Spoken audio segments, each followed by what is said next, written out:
लोकसभा चुनाव की तारीखों का ऐलान होने के साथ ही दिल्ली में सियासी घमासान चरम पर है। ऐसा इसलिए क्योंकि दिल्ली के मुख्यमंत्री और एएपी संयोजक अरविंद केजरीवाल को ईडी ने गिरफ्तार कर लिया है। हालांकि ईडी का एक्शन होने के बावजूद सीएम केजरीवाल ने जेल से सरकार चलाने का दांव चला है।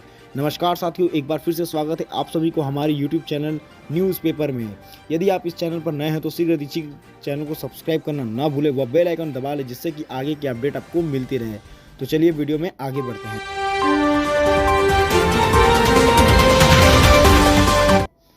लोकसभा चुनाव से ठीक पहले दिल्ली में सियासी घमासान चरण पर है। ऐसा इसलिए क्योंकि दिल्ली के मुख्यमंत्री अरविंद केजरीवाल को प्रवर्तन निदेशालय की टीम ने 21 मार्च को गिरफ्तार कर लिया है।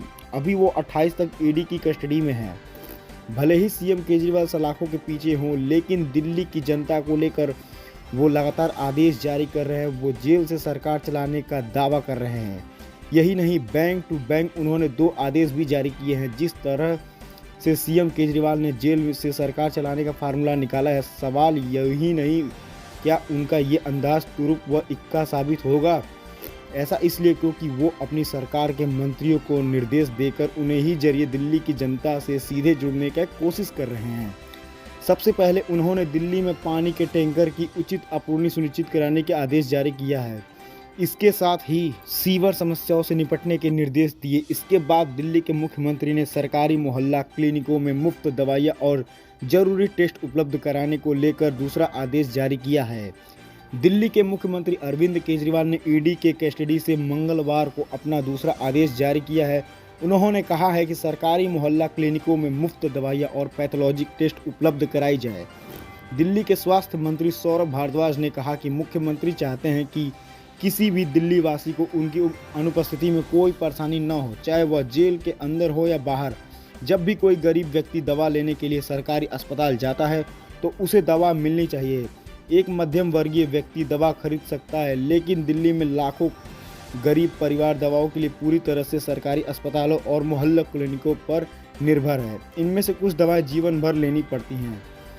दिल्ली सरकार में मंत्री सौरभ भारद्वाज ने कहा कि कई लोग नियमित रूप से खून की जांच के लिए दिल्ली सरकार के मोहल्ला क्लिनिकों पर निर्भर हैं। मुख्यमंत्री को कुछ मोहल्ले क्लिनिकों पर मुफ्त जांच सुविधाओं की समस्याओं के बारे में जानकारी मिली है, इसलिए उन्होंने मुझे यह सुनिश्चित करने के लिए कहा है कि सभी अस्पताल पर और मोहल्ला क्लिनिक पर मुफ्त जांच दवाएं उपलब्ध कराई जाए।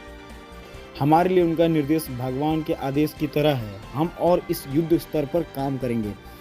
बता दें कि दिल्ली सरकार में मंत्री सौरभ भारद्वाज ने कहा है कि कई लोग नियमित रूप से खून की जांच के लिए लगातार प्रयास कर रहे हैं। दिल्ली सरकार में मंत्री आतिशी ने कहा था कि सीएम केजरीवाल ने पानी की कमी वाले इलाकों में पर्याप्त पानी की आपूर्ति सुनिश्चित करने के लिए सीवर की समस्याओं से निपटने के लिए कहा था।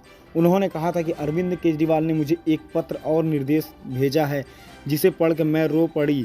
मैं सोचती रही कि कैसे इंसान जो जेल में है लेकिन फिर भी दिल्ली वासियों पानी और सीवर के लिए समस्याओं के बारे में सोच रहे हैं। यह केवल अरविंद केजरीवाल ही कर सकते हैं, क्योंकि वह खुद को दिल्ली के 2 करोड़ लोगों को अपने परिवार का सदस्य मानते हैं। मुख्यमंत्री अरविंद केजरीवाल दिल्ली की रद्द की गई एक्साइज पॉलिसी से संबंधित मनी लॉन्ड्रिंग केस में ईडी की कस्टडी में है। उन्हें 21 मार्च को प्रवर्तन निदेशालय की टीम ने गिरफ्तार किया था। वह 28 मार्च तक एजेंसी की कस्टडी में रहेंगे। इससे पहले दिल्ली एक्साइज पॉलिसी केस में आम आदमी पार्टी के नेता मनीष सिसोदिया ने संजय सिंह को गिरफ्तार किया गया था। आपने सभी आरोपों से इनकार किया है और बीजेपी नेतृत्व वाली केंद्र सरकार पर राजनीतिक उद्देश्यों के लिए जांच एजेंसियों का उपयोग करना आरोप लगाया है। पार्टी ने यह भी कहा है कि केजरीवाल जेल से मुख्यमंत्री के रूप में काम करना रखेंगे। देखना है होगा कि अरविंद केजरीवाल रणनीति लोकसभा चुनाव में कितना असर दिखाएंगे। क्या दोस्तों, हम अपनी एक राय से पूछना चाहते हैं, ये ईडी के मामले में जो भी अरविंद केजरीवाल साथ हो रहा है, क्या यह सही है? अपनी राय अवश्य दें। और यदि आप इस चैनल के माध्यम से केजरीवाल तक कोई भी सवाल जवाब पहुंचाना चाहते हैं तो शीघ्र मैसेज करना न भूलें। धन्यवाद।